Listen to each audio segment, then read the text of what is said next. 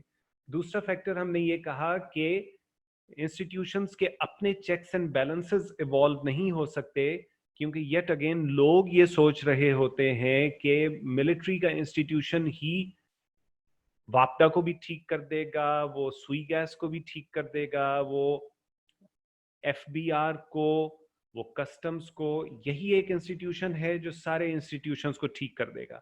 ایسا نہیں ہوا کرتا.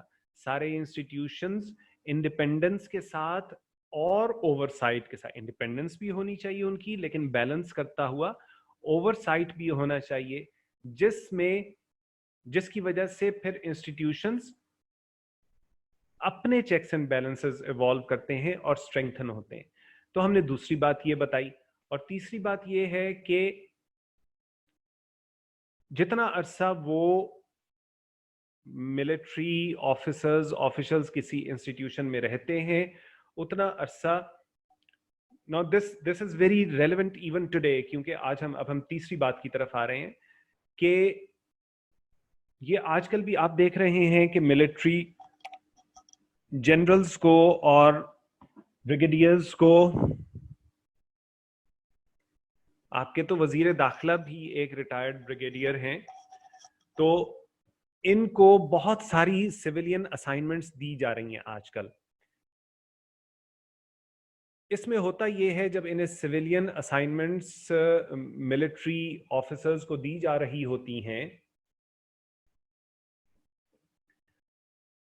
تو just because of the fact جو ابھی مریم نے ہمیں تھوڑی دیر پہلے بتایا کہ they are not trained in those in civilian governance, تو یہ ہوتا ہے کہ جو ان کی لوور بیوروکریسی ہوتی ہے, یعنی کسی بھی ڈپارٹمنٹ کی پاور, منسٹری آف پاور کی جتنی لوور, آپ نے ایک پاور کا ہیڈ لگا دیا, ایک چیئرمین واپڈا, ایک فوجی لگا دیا, ایک ایف بی آر میں ایک فوجی کو, ایک جنرل کو ٹاپ پہ بٹھا دیا, تو ہوتا یہ ہے کہ ایک بندہ جس کو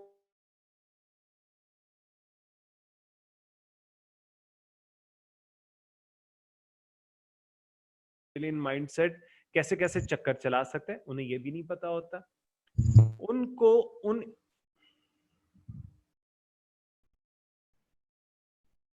can you hear me? Interruption ہو رہی ہے سر. ابھی آخری بات عمر کیا بات کی تھی میں نے جو آپ کو سنائی دی ہے, تاکہ میں وہیں سے دوبارہ شروع کروں. ملٹری کے بارے میں سر آپ بتا رہے تھے کہ کس کے بارے میں؟ سر جو ان کے وہ ہوتے ہیں, ان کے ٹاپ لیڈر جو رکھے جاتے ہیں اوپر انسٹیٹیوشنز پر, جو انسٹیٹیوشنز میں جو جنرلز, بریگیڈیئرز یا ہائی رینکنگ آفیشلز جو پوسٹ کیے جاتے ہیں, تو ان کے انڈر, کیونکہ ان کو ڈائنامکس کا بھی آئیڈیا نہیں ہوتا, ملٹری مائنڈس, یہ سویلین مائنڈ سیٹ کا بھی نہیں پتا ہوتا, اور انسٹیٹیوشنل ڈائنامکس کا بھی نہیں پتا ہوتا, تو ہوتا کیا ہے کہ لوور بیوروکریسی ایک بے لگام گھوڑا بن جاتی ہے. لوور بیوروکریسی کو یہ پتا لگتا ہے کہ صاحب بالکل جھلا اور کملا ہے, اور صاحب کو کسی چیز کا نہیں پتا سوائے انگریزی کے 2-3 لفظ بولنے کے, تو صاحب کو کسی چیز کا نہیں پتا. اور اس کی وجہ سے ہسٹوریکلی اٹ ہیز بین سین کہ ملٹری گورنمنٹس میں اور ملٹری ڈومینیٹڈ گورنمنٹس میں کرپشن زیادہ ہو جاتی ہے.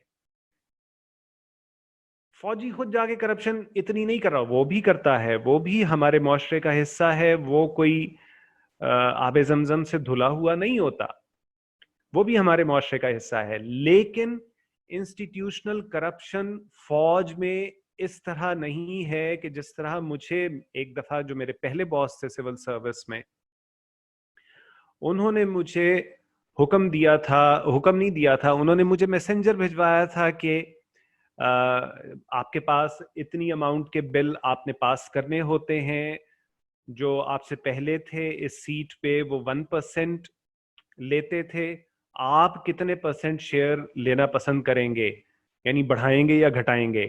یعنی ان سمپل ورڈز وہ مجھ سے پوچھ رہے تھے کہ میرا